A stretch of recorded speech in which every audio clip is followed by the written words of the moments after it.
Olá, eu sou Luciano Oliveira, sou engenheiro mecânico e vou estar numa série de 10 vídeos apresentando o Roadmap, uma perspectiva simplificada do caminho para a indústria 4.0.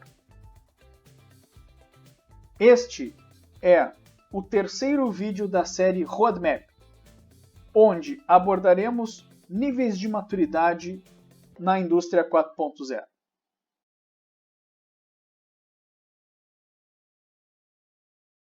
Nós tivemos as revoluções industriais, né? A primeira revolução industrial mais fortemente ligada às questões da mecânica, né? Que está relacionado aos teares mecânicos e à utilização do vapor, das máquinas de vapor. A segunda revolução industrial, marcada pela energia elétrica, né? Então deixa de o vapor ser o elemento motriz e passa a ser a energia elétrica, além de desenvolvimentos da manufatura em massa, sendo um grande marco dessa época aqui, as linhas de produção da Ford, o modelo Ford de produção, né, e as técnicas de engenharia que são utilizadas até hoje, né, desenvolvidas por Fayol e Taylor, né, então, que são técnicas de engenharia industrial. Nós temos a terceira revolução industrial marcada pela informatização dos processos, né, então, traz aí os mainframes, os CLPs, a informática, os computadores, né, toda essa eletrônica que embarca dentro dos processos produtivos, né, e agora, mais recentemente, a gente tem essa questão das tecnologias que avançam, né, principalmente pelo desenvolvimento de novos materiais, novos processadores, maior capacidade de computação, né, então, tudo isso culmina com o desenvolvimento de tecnologias para a indústria 4.0, e tudo mais. A gente está ouvindo muito falar hoje sobre inteligência artificial, né? Inteligência artificial são técnicas que existem desde a década de 50, né? E por que hoje está muito forte? Porque hoje nós temos capacidade, né, de computacional, né, para fazer operações que naquela época eram muito caras, né? Então, é isso que nos facilita. Hoje a gente faz aplicação de inteligência artificial no computador pessoal, né, e eu vou mostrar para vocês um pouquinho de aplicação de inteligência artificial, né, ao longo da nossa conversa. Quando a gente olha em indústria 4.0, eu trago aqui, né, o modelo, né, que é o modelo da ACATEC, né, que é a Academia Alemã de Tecnologia e Engenharia, né? Então, indústria 4.0, esse foi um nome, vamos dizer assim, fomentado pela Alemanha, né? Então, outros países chamam de indústria avançada, manufatura avançada, né? Então, o termo indústria 4.0, ele foi cunhado na Alemanha, né? E a ACATEC montou um manual, né, para falar sobre essa questão de indústria 4.0 e traz um modelo de maturidade. Então, a gente tem na indústria 4.0 a primeira etapa, que é a etapa da digitalização, né? Então, é a gente informatizar os nossos processos, né, e conectar os nossos processos e máquinas. Então, é a primeira etapa, né? Então, vamos dizer que essa primeira etapa de digitalização, ela tem uma ligação mais forte com o próprio avanço da terceira revolução industrial. E aí nós temos a parte, de fato, da indústria 4.0, né, que é onde a gente tem os pilares de visibilidade, transparência, capacidade preditiva e adaptabilidade. O que é isso, né? Se nós formos olhar em termos de maturidade analítica, né, o primeiro pilar de visibilidade é um pilar descritivo, né, que é o quê? É nós entendermos, né, o que está acontecendo na fábrica, o que está acontecendo dentro do processo produtivo. Então, a gente visualizar é uma etapa descritiva que a gente analisa, observa o que está acontecendo. A fase de transparência é uma fase que a gente pode entender como diagnóstica, né? Então, aquilo aconteceu. Então, no diagnóstico, a gente vai procurar entender a causa dos problemas e por que aquilo aconteceu. Por que os problemas aconteceram? Por que aquelas questões que a gente visualizou aconteceram? Então, é a análise, né? Então, é utilizar ferramentas analíticas, né? Para nós entendermos as razões analíticas e estatísticas, para nós entendermos as razões diagnósticas do processo. Se nós olhar a capacidade preditiva, ela está relacionada, né, com o diagnóstico, né, com a predição. Desculpa, com a predição. Então, o que vai acontecer? Né? Então, eu sei o que aconteceu, eu sei por que aconteceu, mas agora eu quero saber o que vai acontecer, né? Se aquele processo ele vai baixar a eficiência, se aquele processo vai ter um consumo de energia maior, o que vai acontecer naquele processo, se aquela máquina vai quebrar ou não vai quebrar, né? Então, são ferramentas que nos possibilitam responder o que vai acontecer. E na última etapa, é uma etapa prescritiva, né? Onde, sabendo o que vai acontecer, né? Que regras, que parametrização que a gente pode dar para as máquinas e para os processos, para que eles atuem de forma autônoma, os processos façam atuação dentro deles próprios, para que evitem que falhas aconteçam. Ou seja, a gente visualiza os processos, a gente analisa os processos, a gente prediz o que vai acontecer e a gente toma ações para que erros venham a acontecer. Né? Então, e tudo isso a indústria 4.0 traz de forma tecnológica. Né? Então, tudo isso, máquinas e sistemas de computadores hoje têm capacidade de atuar em todas essas maturidades analíticas.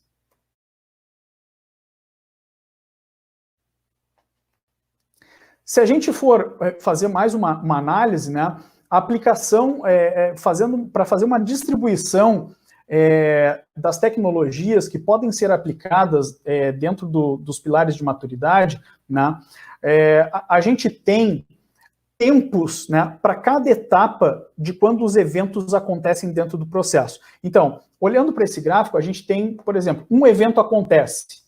Depois de um determinado tempo, nós temos as informações disponíveis. Depois de um determinado tempo, nós temos a análise completa desses eventos. Depois de um determinado momento, a gente tem as ações de bloqueio ou contramedidas para acionar o processo.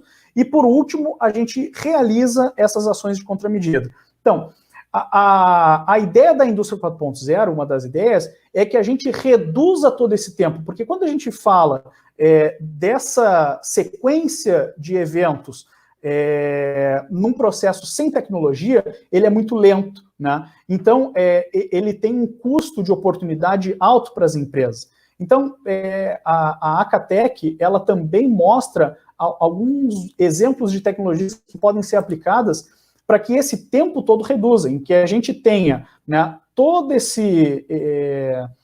essa sequência de eventos compactada no menor espaço de tempo possível, para que a gente tenha um maior valor e benefício das decisões e ações realizadas no processo. Né?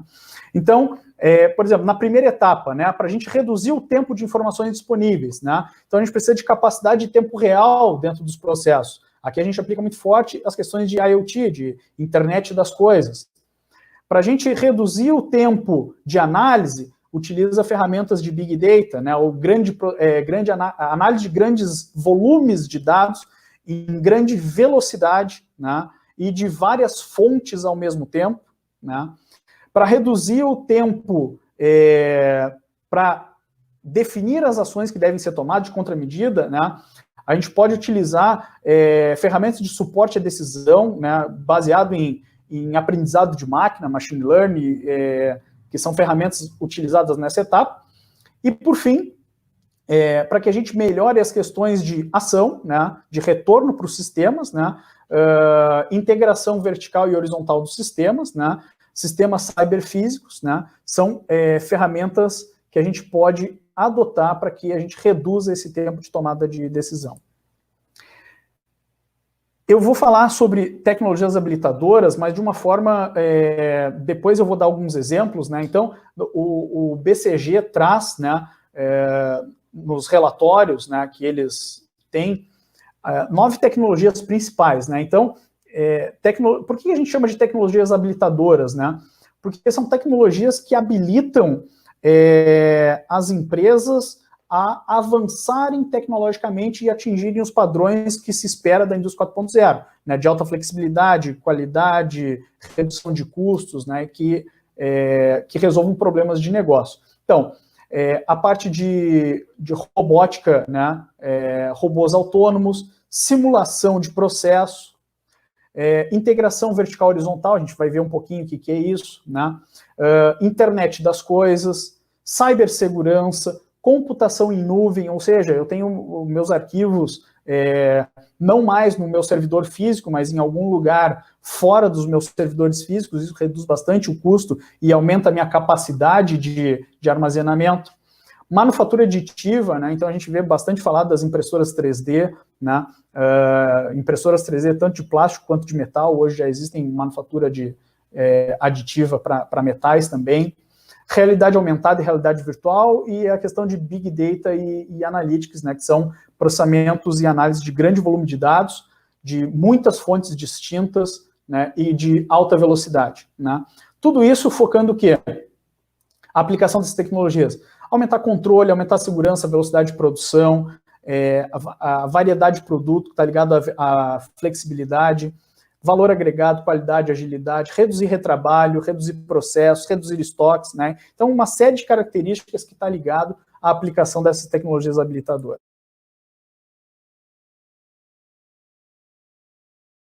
Vamos analisar as bases para a indústria 4.0. Como primeira base, o Lean Manufacturing trabalha com métodos e ferramentas para eliminação de perdas e atividades que não agregam valor. São ferramentas fundamentais para aplicarem na fábrica, na produção, e não só no ambiente fabril industrial, mas nos escritórios e em todos os processos administrativos, processos de serviços, onde tenham fluxos de informação e de materiais. Análise dos dados descritivo, né, e diagnóstico, todos conhecem como métodos de identificação e eliminação de causa raiz, focados em ações de melhoria sistemática, tais como o MASP, o PDCA, DMake, 8D. Como uma base também para a indústria 4.0, temos o caminho para a digitalização. E esse caminho para a digitalização são questões, basicamente, olhando para os sistemas da organização, se nós exploramos o máximo esse sistema e se eles estão integrados. Então, como primeiro sistema, podemos falar do ERP. Então, muitas vezes, todas as empresas praticamente têm um sistema de ERP, mas dentro das suas áreas, né, dentro da área de vendas, existe uma planilha de Excel, um formulário próprio, um sistema paralelo, e muitas vezes esses sistemas paralelos, eles não conversam com o ERP, e muitas vezes o próprio ERP tem esses módulos que são utilizados na planilha Excel, por exemplo, né? Assim como em vendas, em compras, PCP, logística, produção, RH, finanças, engenharia. Então, a ideia do sistema ERP é fazer integração de informações de todas as áreas da empresa. Então, a primeira questão é, a empresa tem um ERP. Nós precisamos analisar se o ERP está sendo totalmente integrado. É ir lá para dentro da área de vendas e verificar assim, quais são as informações que vocês trabalham, que a área de vendas trabalha. Nós recebemos o pedido do cliente. Tá bom. Recebe o pedido do cliente de que forma? Nós recebemos de um e-mail. E o e-mail faz o quê? A gente digita uma planilha Excel. E a planilha Excel faz o quê? A planilha Excel a gente manda para a engenharia para fazer o orçamento, né? Ou manda para a área de orçamento para fazer o orçamento. Então a gente vai vendo os sistemas que a área comercial, por exemplo, utiliza, e nós podemos questionar se isso não existe já, esses módulos dentro do ERP. Recebe o pedido do cliente através de um e-mail, por exemplo. Será que depois disso, em vez de usar uma planilha Excel, eu já não consigo colocar direto no ERP? Eu não consigo mandar por um workflow do próprio ERP para que a área de engenharia ou de orçamento faça o orçamento? Quase todas as áreas têm suas planilhas e seus subsistemas que não se integram com o ERP. E muitas vezes o próprio ERP tem os sistemas que são parte dos módulos e que podem ser utilizados e explorados ao máximo. E aí nós temos, como um braço da engenharia, os sistemas de CAD, as listas de materiais, o Bill of Material, o PLM de gestão e gerenciamento das questões de organização de engenharia. Existe um CAD em que faz a lista de produtos, a lista de os part numbers, e isso está integrado com a engenharia do ERP, ou tem alguém que vai digitar código por código, descrição por descrição? Isso é um retrabalho, isso é uma perda no processo de informação. Então, aí também cabe um Lean Office. A maioria das empresas tem um ERP e tem sistemas de CAD, mas eles não conversam, eles não estão integrados. Então, existem APIs, né, existem conexões entre sistemas que podem fazer essa integração e otimizar muito mais esse trabalho. Uma outra conexão também são os sistemas de MES, né, de execução de manufatura. Ele basicamente é um sistema de mais nível operacional, onde ele vai trabalhar principalmente com as questões de produção, né, quantidade de produção, indicadores do tipo OEE. A manutenção vai basicamente trabalhar com as questões de manutenção, se a máquina parou, se ela não parou, o que foi feito, os cadastros de manutenção, as questões de indicadores de manutenção também. A parte de materiais vai acompanhar toda a movimentação dos materiais, saiu do almoxarifado, entrou na produção, saiu da produção, entrou para produto acabado. A parte de qualidade, toda a parte do sistema de inspeções de qualidade, toda a questão de indicadores de qualidade, controle estatístico de processo. O primeiro passo é explorar ao máximo a plataforma principal, o ERP. Explorar ao máximo as plataformas de CAD e de MES. E integrar todas essas plataformas, né, como uma base para a indústria 4.0, que isso seria a digitalização ou a integração de sistemas. Falando um pouco sobre autoavaliação, nós vamos eu vou mostrar um passo a passo aqui da sondagem especial número 71 da CNI, que ela é uma autoavaliação das técnicas de produção enxuta. Ela pode ser acessada através desse link, mas eu vou mostrar um passo a passo bem tranquilo para poder acessar. Vale a pena. Então, no Google, digitando sondagem industrial 71, é o primeiro resultado que aparece. Clicar ali no link que aparece, né, como o primeiro resultado do Google. Vai abrir essa página, que é a página da CNI, onde tem a sondagem industrial número 71. Vocês podem ler a sondagem industrial, né, eu recomendo, né, a leitura na íntegra dessa sondagem industrial, preferencialmente até antes de fazer a autoavaliação. E depois de feita a leitura, né, ela está um pouco abaixo ali do gráfico que aparece, o download em PDF, acessem construa a posição da sua empresa. Acesse a autoavaliação. Nessa flecha vermelha, cliquem ali e ele vai abrir a página da autoavaliação. A página da autoavaliação, vocês fazem um cadastro de e-mail para receber depois a autoavaliação por e-mail, o porte da empresa, né, e o nome, e aí ele vai dar essa janela. Né? Então, responda sobre o uso pela sua empresa de ferramentas e técnicas de manufatura enxuta. Né? Então, mapeamento do fluxo de valor. Né? Vocês vão clicar ali, não conhece, conhece e usa de forma isolada, ou conhece e usa de forma completa. Então, vocês vão avaliar, né? E a minha dica aqui para fazer essa autoavaliação é, na dúvida, né?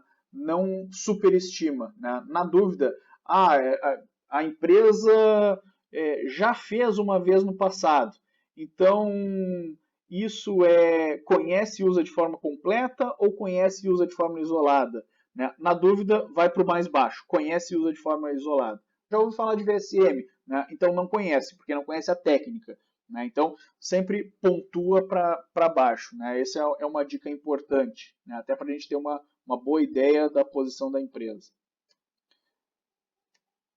E aí vem a autoavaliação, o resultado da autoavaliação. Então ele tem ali as 15 ferramentas utilizadas. Eu fiz um modelo teste aqui para entender e mostrar o resultado. Então, nessa avaliação teste, ela está com uma pontuação, sua empresa, de número 4, ou seja, utiliza 4 ferramentas. 4 é um número entrando na escala intermediária de utilização, ou seja, em todas as avaliações, né, a minha empresa está abaixo de todas as médias, do total da indústria de transformação, do setor da empresa e do porte da empresa. Muito interessante essa análise. E aí ele tem estratificado ferramenta por ferramenta. Né? Vamos identificar oportunidades em uma linha de produtos. Por exemplo, você sabe qual é o takt time dessa linha de produto? Qual é o tempo de atravessamento dessa linha de produto?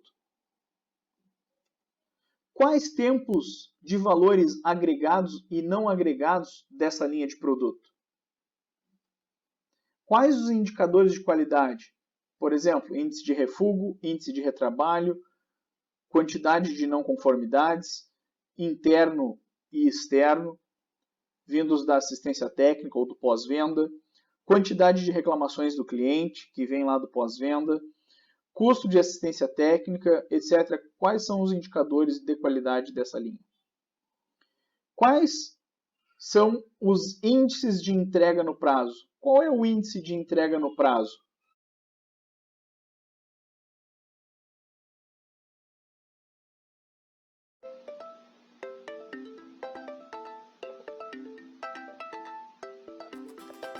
Muito obrigado por ter assistido este vídeo.